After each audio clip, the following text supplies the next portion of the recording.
어제 제가 받은 주제는 당쟁이었습니다. 그런데 이 당쟁이라고 하는 자체는 우리 역사에 있어서 상당히 부정적으로 인식됩니다. 즉, 지배층들이 자신의 사리 사욕을 위해서 치사한 투쟁을 한다. 그런 의미를 담고 있습니다. 그런데 실제로 이 당쟁이라고 하는 것은 우리나라에만 있는 건 아닙니다.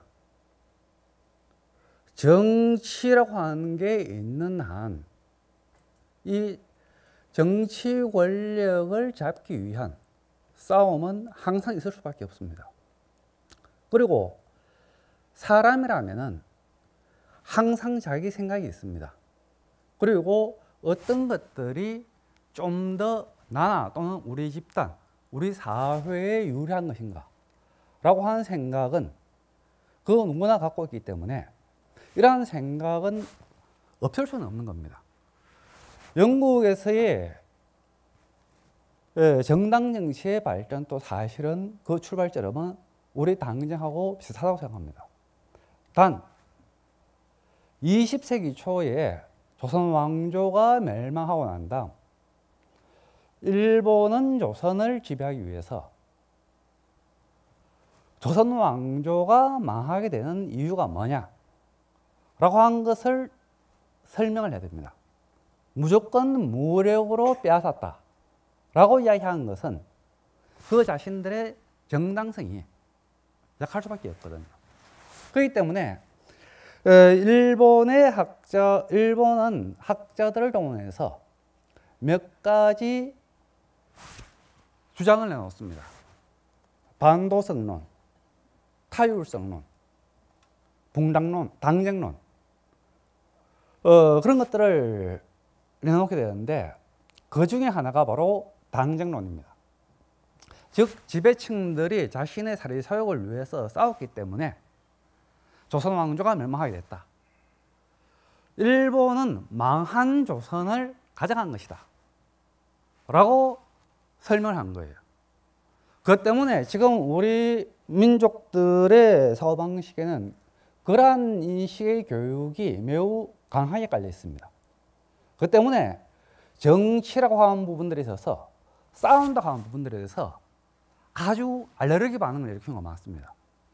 하지만 실제로 정치에는 투쟁이 있을 수밖에 없습니다. 그리고 그것은 어떠한 주장을 가지고 싸우는 그런 집단들은 세계 어디서나 존재를 합니다. 그건 단순히 정치 영역뿐만 그런 것은 아닙니다. 종교 영역에서도 마찬가지입니다. 종교에서 분파가 생기고 다른 파란이 생기면서 유럽 같은 경우는 아주 극심한 종교 전쟁이 전개되는 거죠. 이러한 정치적 다툼을 설명하기 위해서 그 당대부터 많은 이론이 나왔습니다.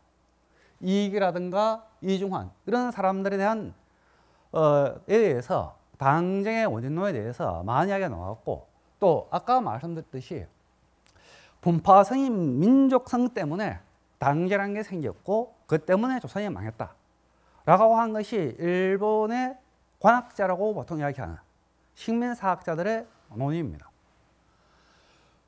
그런데 1970년대 이태진 교수에 의해서 이 당쟁을 새로 보기 위한 입장이 등장하게 됩니다. 그것이 바로 붕당론입니다. 물론 이 붕당론은 정치적 노선에 따라서 서로 다른 입장들이 권력을 장악하기 위한 투쟁이다라고 하는 설명인데 엄밀히 말해서 당쟁론과 그렇게 다르지는 않습니다. 다만 일정 정도의 정치 세력들이 그들의 주장에 따라서 권력을 잡기 위한 그러한 활동을 전개했다라고 하는 것인데 그러한 입장에서는 바로 이 당쟁의 주체가 붕당이고 이 붕당을 형성한 것은 정치적 입장의 차이에 의해서 그러한 것이다 라는 설명인 거죠. 그렇지만 이 붕당론은 정당론하고는 다른 겁니다. 정당이라고 하는 것은 그 정치적 그 입론과 정강 정책을 바탕으로 해서 정권을 잡기 위한 싸움이고, 그것은 국민의 동의를 얻어서 한다라고 하는 그런 의미를 담고 있습니다. 그것이 바로 근대의 정당 정치론입니다.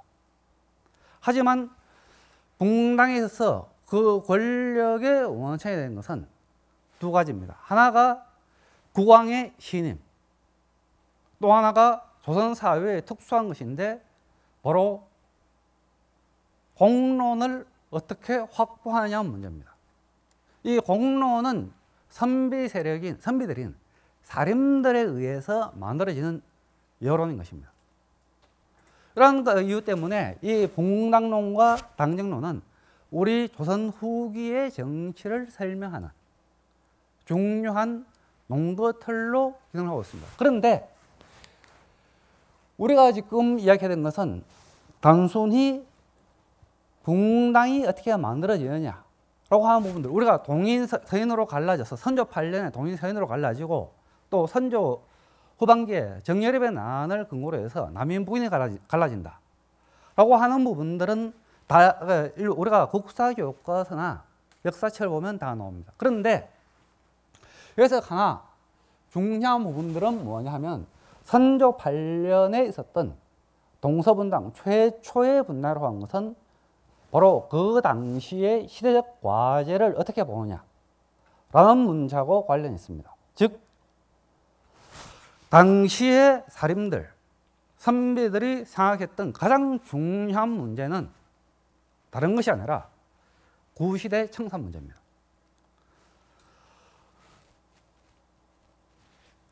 연산군 때부터 시작해서 명종 때까지 조선 사회 정치를 설명하는 말로 사화가 있습니다.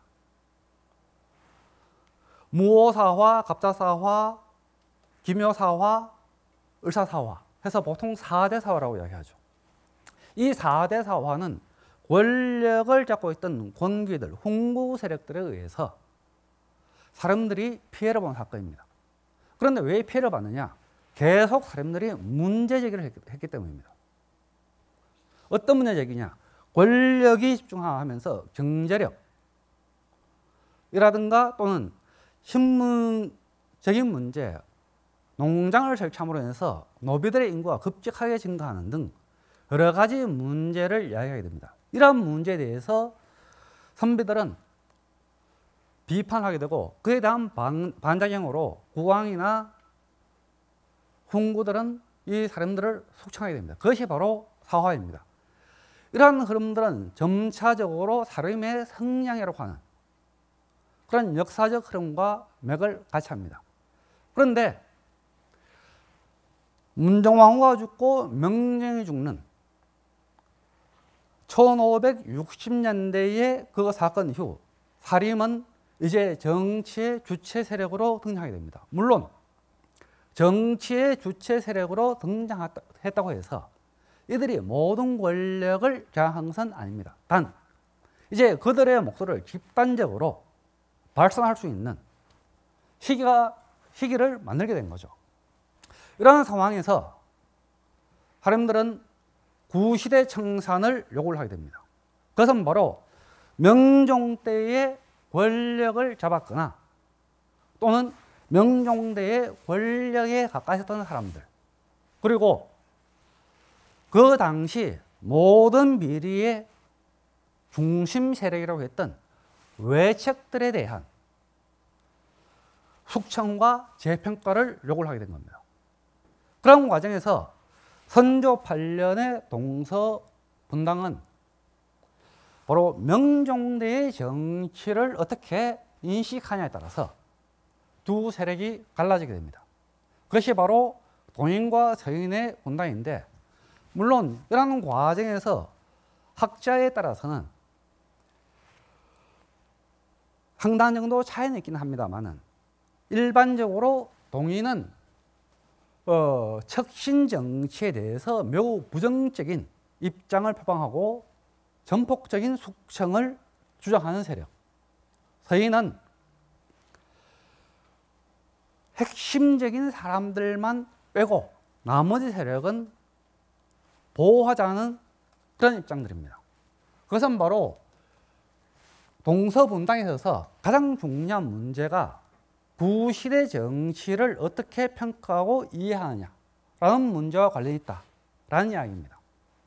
동인은 주로 퇴계 이황과 남명조식의 문인들, 그리고 일부 화담 서영덕의 문인들이 이쪽으로 결집을 합니다. 서인들은 처음에는 그런 학문적인 계통이 그렇게 분명치가 않았습니다. 아까 율곡 이야기가 나왔습니다만 율곡은 처음에는 동인도 아니고 서인도 아닌 입장이었습니다.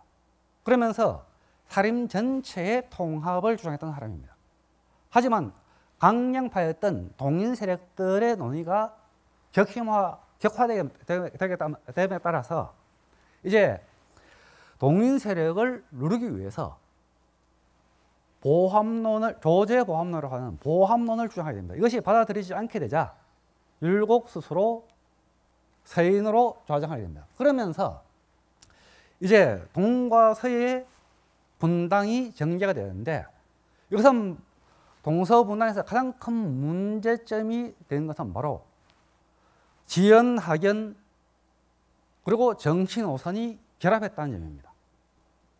즉 지연과 학연 그리고 정치 노선이 결합함에 따라서 이 당을 벗어나는 것은 상당히 힘든 과정이 되게 됩니다. 물론 일부 벗어나는 사람이 있습니다만 거의 대부분이 그 당론을 유지를 하게 됩니다.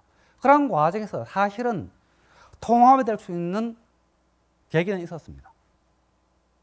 바로 율곡 이해 활동에 있어서 동의를 하면서 정리를 한다든지 하는 부분들이 분명히 존재했음에도 불구하고 그건 실패로 돌아갑니다. 그것을 더욱 악화시킨 것이 선조 23년 기축곡사입니다. 이 기축곡사는 정여립은 원래 이이하고 가까웠던 사람입니다.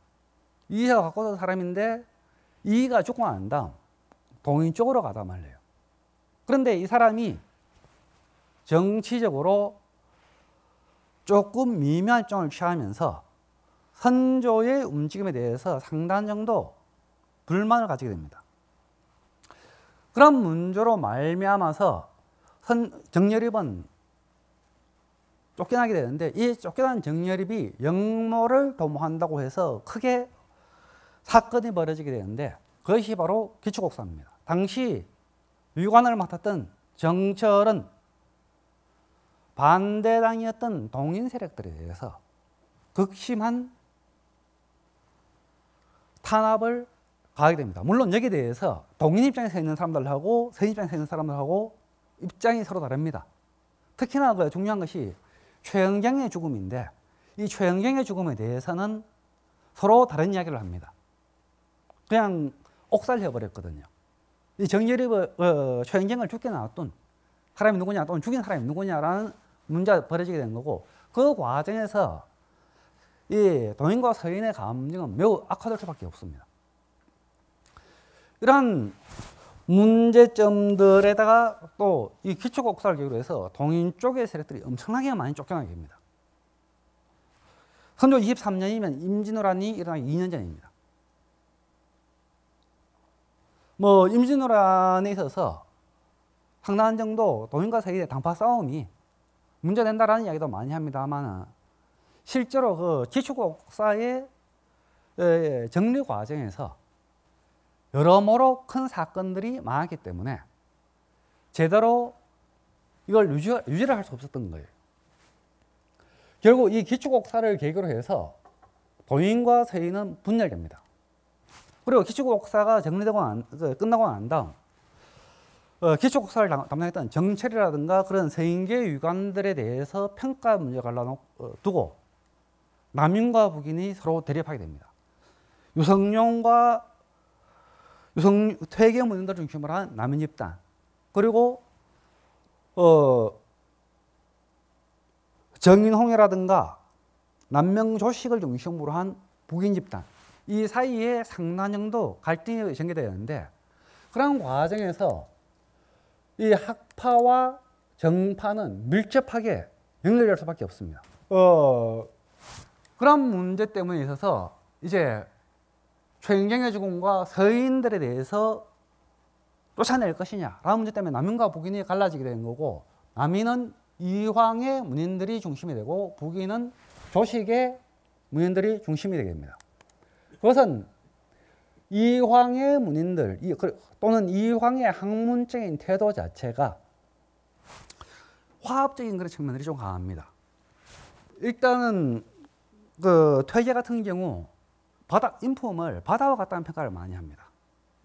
남명은 산과 같다라는 평가를 많이 하게 되는데, 이것은 바로 중별한 차별을 강조하냐, 그렇지 않으면 포용을 강조하느냐라는 차이하고도 관련이 있습니다. 그런 이유로 말미암아 이 당이 갈라진 것은 정치적 국면에 따라서 그 당시의 정치적 입장을 어떻게 이해하냐에 따라서 이 당은 분열되게 됩니다. 그것은 당시 선조대뿐만 아니고 그 이후의 것도 마찬가지입니다. 이 이후의 이야기들은 거의 대부분 당정의 정리의 과정에 대한 이야기들입니다. 그런데 여기서 하나 주목할 것은 바로 아까 당시의 시대적 과제를 가지고 때문에 이걸 가지고 어떻게 이해하고 설명하냐에 파악하고 정치를 생각하냐에 따라서 당이 갈라진다고 이야기를 했습니다. 그리고 또 한편 성락적 학설, 즉 이론적인 바탕을 두고 그 이론적인 바탕 위에서 정치 이론이 구성되기 때문에 상당한 정도 그 논리적 뿌리가 아주 단단하다는 것이 특징입니다.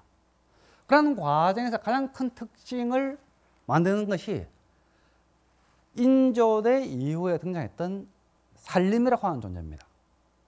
이 살림들은 주로 제야에 있으면서 이데올로그로서의 역할을 합니다. 즉 중앙에 직접 나가서 정치를 하는 관료들을 이념적으로 뒷받침해주는 역할을 합니다. 대표적인 인물이 서인 세력에서 김장생, 송시열, 송준길 이런 인물들입니다. 남인 세력에서는 윤휴와 허목, 그리고 영남 지방에서는 가람 이현을 줄 수가 있습니다. 이들은 성락적인 이론 구조를 정치 상황에 맞도록 다시 재구성하고 그에 대한 논의를 만들어내게 됩니다. 그런 과정에서 크게 중요시되는 것이 군자 소인론입니다. 즉 자기 당은 군자이고 상대당은 소인으로 보는 입장입니다. 여기서는 바로 논리 구조를 명확하게 하기 위해서 나의 이론이 맞다고 설명을 해나가는 과정에서 나의 편은 군자, 반대편은 소인 이라고 하는 논리로 정의가 됩니다. 물론 처음부터 군자와 소인으로 상대당을 규정한 것은 아닙니다. 우리 편에도 소인이 있고 저쪽 편에도 군자가 있다라고 하는 것이 원래의 입장입니다. 이게 소위 말하는 율곡의 입장이었었는데, 이것이 익숙화되면서 서로의 정치적 입장이 대립하면서 분열되면서 이들은 바로 군자 소인론을 통해서 상대당을 타도하기 위한 그런 싸움을 전개하게 된 겁니다. 그런 과정에서 벌어진 것이 예송과 상대당에 대한 역정론입니다. 즉 상대당을 역적으로 규정하면서 서로 화해 불가능한 그런 싸움으로 전개가 될 수밖에 없었던 거죠. 이들은 또한 지역적으로는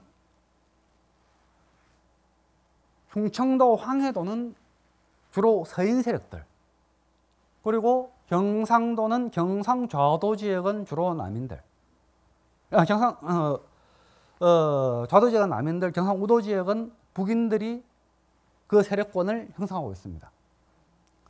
하지만 이러한 동당론, 당정론은 정치적 권력을 획득하는 그런 방편으로서 정치적인 이론으로서 역할을 했지만은 1800년 순조가 즉위하면서 하나의 정치론으로서는 그 기능을 상실하게 됩니다. 그것은 바로 세도 정치라고 하는 새로운 흐름이 나타나기 때문입니다. 바로 국왕이 신임하는 그 사람을 세도 주인으로서 중요한 정치적 담지자로서 설정하면서 군자 소유론에 바탕한 공당론은 그 효용성을 잃어되게 되고 일당 전제가 시작되게 됩니다. 실제로 일본인 식민사학자들이 당쟁 때문에 망했다, 조선이 망했다라고 이야기를 하는데, 실질적으로는 권력의 균형과 견제가 무너지면서 일당 독재가 전개가 되면서 조선은 활력을 잃게 되고 망국으로 가게 되는 겁니다. 대원군에 의해서 일정 정도 중흥 정치가 시도가 되게 됩니다만은 대원군의 정치도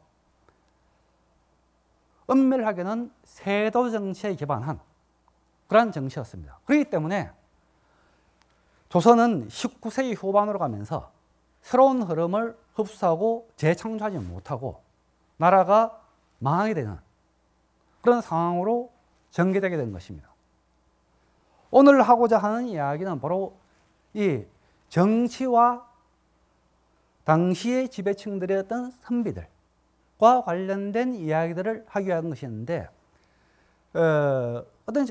전체적으로 이 선비론과는 조금 차이가 있는 이야기가 될 수밖에 없었습니다. 오늘 이야기는 이걸로 마치겠습니다. 고맙습니다.